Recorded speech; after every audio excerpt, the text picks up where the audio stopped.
نار ودخان، هي هكذا تبدأ الصورة.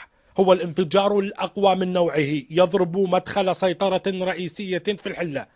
انتحاري بسيارة ملغمة يدخل وسط الطابور، يفجر نفسه، والكارثة تحدث، شهداء وجرحى، لكن من الصعب معرفة العدد. واقفين بالسيطرة وما شوف لنا طقت علينا وما ندري بعد احنا ما ندري بنفسنا.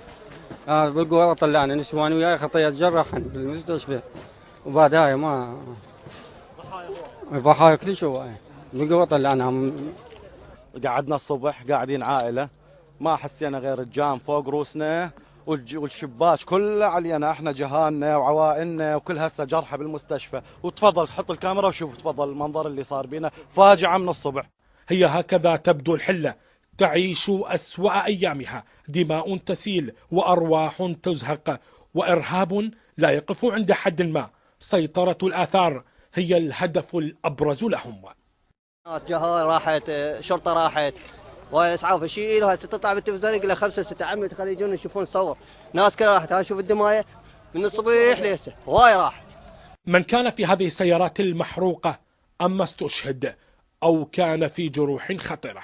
وبما أن الأحداث الأمنية تتسارع مع موجة هذه التفجيرات، تتسارع معها أحداث أمنية لا ينساها العراقيون. هي كارثة بمعنى الكلمة. لم يعلم أصحاب هذه المركبات أنهم على موعد مع الموت. انتحاري دخل إلى وسط هذه السيطرة، قام بتفجير نفسه، أدى التفجير إلى استشهاد عدد كبير من المواطنين وكذلك عناصر الشرطة. لكن يبقى السؤال الأبرز: إلى متى تبقى هذه الخروقات تضرب وسط مدينة الحلة؟ من موقع الانفجار في سيطرة الآثار في مدينة الحلة، أحمد عماد، قناة بلادي.